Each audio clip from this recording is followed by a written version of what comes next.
got. You bet, Commander.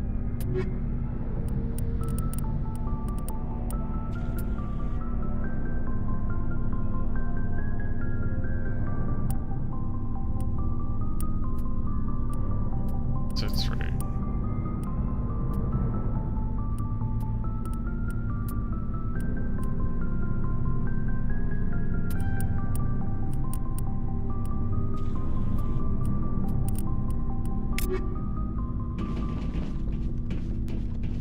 This tripped out thing here. Thanks for bringing me on board, Commander. I knew working with a Spectre would be better than life at CSEC. Have you worked with a Spectre before? Well, no, but I know what they're like. Spectres make their own rules. You're free to handle things your way. At CSEC, you're buried by rules. The damn bureaucrats are always on your back. Being a Spectre does have its advantages. Exactly my point. If I'm trying to take down a suspect, it shouldn't matter how I do it, as long as I do it. But CSEC wants it done their way. Protocol and procedure come first. That's why I left.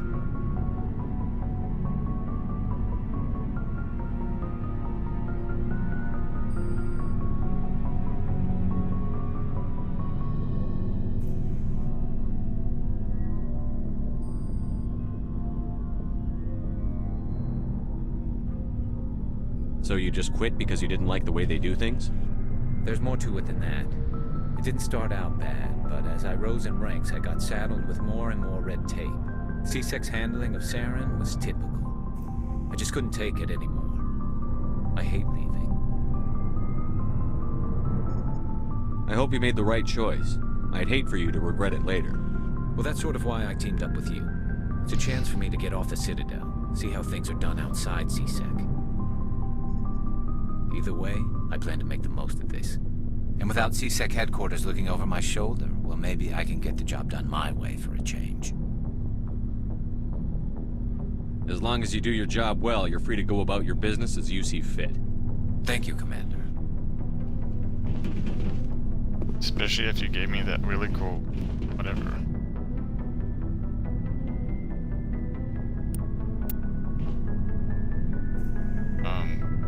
Okay. Oh my gosh, he has a helmet. That's pretty cool.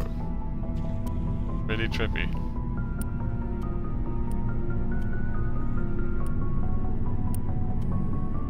Oh my gosh.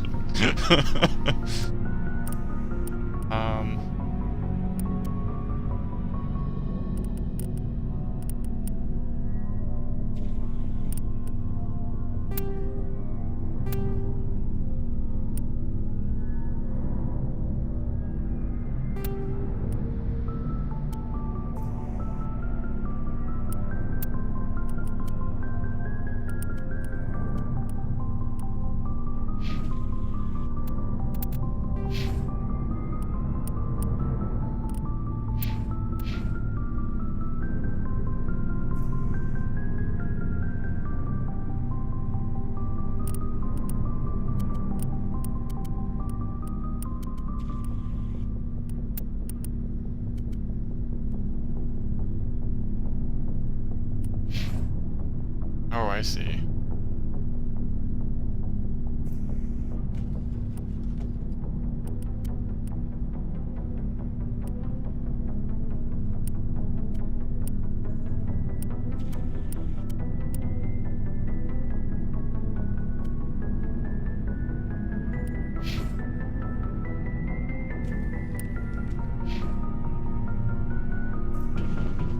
For expansion, okay. Commander? What's your opinion on the last mission? Kinda wish you'd got there sooner, Commander. No offense, I appreciate the rescue. I just wish... You wish we'd been able to save the rest of your unit? Yes, sir. If I had been more alert, we wouldn't have been cut down by an ambush. We never trained to fight synthetics. The Geth haven't gone beyond the Veil in 3 centuries. Our training's supposed to make us able to adapt. I'll make sure it doesn't happen again. Do you have a few minutes to talk one-on-one?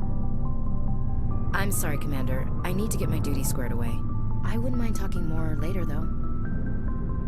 Ooh. Dismissed, Chief. Backstory?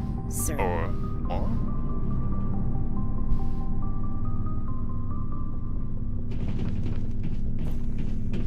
Rex.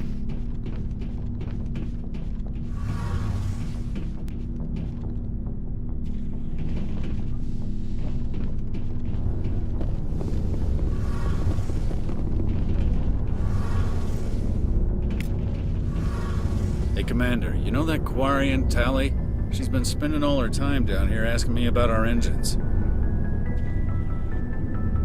I'll tell her to leave you alone. What? No, she's amazing. I wish my guys were half as smart as she is. Give her a month on board and she'll know more about our engines than I do. She's got a real knack for technology, that one. I can see why you wanted her to come along.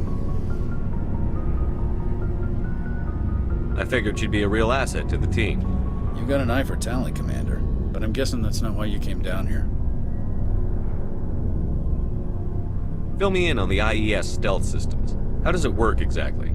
You can't hide a ship out in space. They emit too much heat and radiation, too easy for sensors to pick them up, unless you find a way to capture those emissions. So our stealth systems trap the energy we give off in storage sinks built into the ship itself, no emissions to give away our location. Eventually the sinks have to be vented. More than a few hours silent running and they overheat, cook us inside our own hull. There's no way for anyone to detect us? A visual scan can still pick us up. Anyone looking out a window can see us plain as day. But you have to be pretty close to get an actual visual out in space. Most vessels rely on scanners. As long as the stealth systems are engaged, they can't see us. Not unless we accelerate to FTL speeds. Why doesn't it work with faster-than-light travel?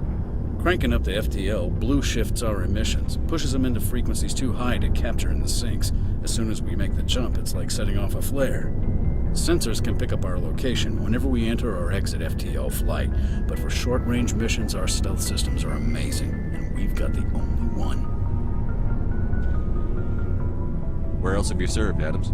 If you name a class of Alliance ship, I've probably served on it. Everything from dreadnoughts and carriers right down to frigates like the Normandy. My last assignment was on the Tokyo, only a cruiser, but she was a good ship. Couldn't hold a candle to the Normandy, though. I want to know more about the Normandy. She's the best ship I've ever served on, probably the fastest vessel ever designed, and she's the only one using the new Tantalus drive core. What's so special about the Tantalus drive core? Proportionally, it's about twice the size of any other vessel. Not only are we faster, but we can run at FTL speeds longer before we have to discharge the core. Carry on, Adams. Aye, aye, Commander. Your ship's amazing, Shepard. I've never seen a drive core like this before.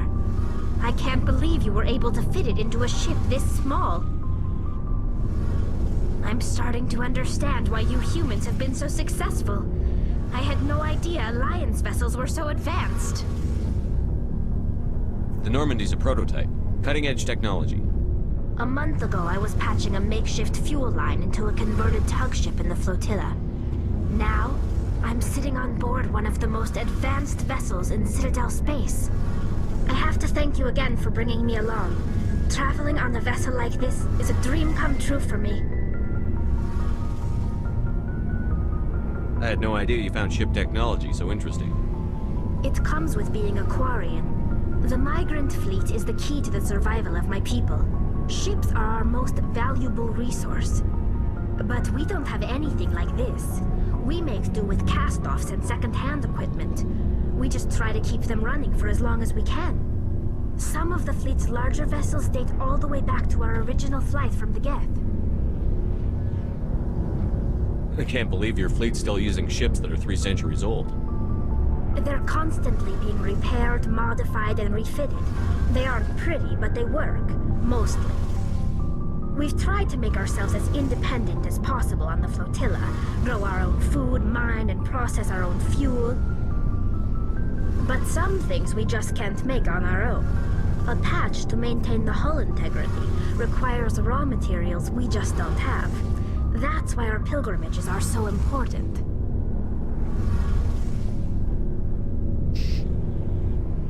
Tell me about your people. Our lives aren't easy. Resources are scarce, and we are constantly on the move. Everything we do must in some way contribute to the continuation of the migrant fleet. There are 17 million Quarians in the flotilla, and each of us relies on the others for survival. The bonds among my people are strong. Unfortunately, we have had to surrender many of the freedoms and civil liberties other species take for granted. What kind of freedoms? Well, it's illegal for parents to have more than one child. If our population grows too much, it would strain our resources to their breaking point. Of course, we also can't allow our numbers to become too few. If our population is in decline, the rule against single births is temporarily repealed. In extreme cases of population decline, incentives are even offered to encourage multiple births, though the Conclave hasn't had to take such measures in nearly a century. That's your government. The Conclave is our civilian branch of government. Each ship can elect a representative to serve on the Conclave and make decisions that affect the fleet as a whole. On matters that affect an individual ship, however, the captain has the final say. It's a tradition that dates back to the early days, when the fleet was governed by martial law. Fortunately, most captains nowadays are smart enough to have an elected council from their crew to give them advice and guidance. So the ultimate power rests with elected officials. In practice, the Conclave and the respective council for each ship tend to set the rules that govern our daily lives. But in theory, we are still under military jurisdiction. The 5 top-ranking military officials in the fleet serve on the Admiralty Board. These 5 have the power to overrule any decision by the Conclave in case of emergency. To do so requires unanimous agreement among the Admiralty, and they can only do this once. After that, the entire board must resign their posts. It's a safeguard that served us well.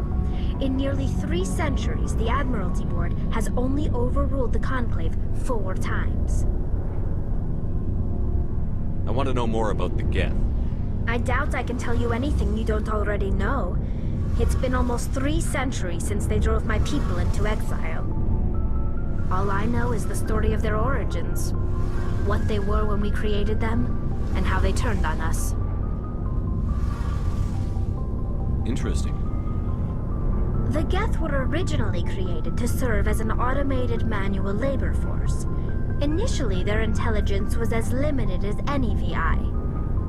Over time, we made small modifications to their programming to allow them to perform more varied and complex tasks, bringing them closer and closer to true AI status. How come the Council didn't step in and stop you? This wasn't true AI research. We may have been skirting the bounds of the law, but we never did anything that was actually illegal. The changes were so insignificant, so gradual, that we were able to control them. Or so we thought. But one thing we underestimated was the power of the neural network. 1 million Geth thinking simultaneously created an inherently unstable matrix. So, the Geth share brain power? Many of the Geth's logic systems were designed to work in concert with other nearby Geth. Basically, the more of them you have in a group, the smarter they are. So there's some sort of group consciousness? No, nothing like that. They cannot share sensory data or information. Their programming cannot handle that much simultaneous input. Each Geth maintains an individual awareness and identity. The neural network only operates on a process-based level. It's basically the synthetic equivalent of a subconscious. But when they're in close proximity, they can coordinate low-level functional processes, freeing up more capacity for original or independent thought. That doesn't make any sense. I'm probably oversimplifying. The Geth are incredibly advanced and complex creations. All you need to know is that they get smarter when they gather in large numbers. As we built more and more Geth, their effective intelligence became more sophisticated, more abstract. One day, a Geth began to ask its Quarian overseer questions about the nature of its existence. Am I alive? Why am I here? What is my purpose? As you can imagine, this caused a near panic among my people. I don't see what's so bad about those questions. The Geth were created to engage in mundane, repetitive, or dangerous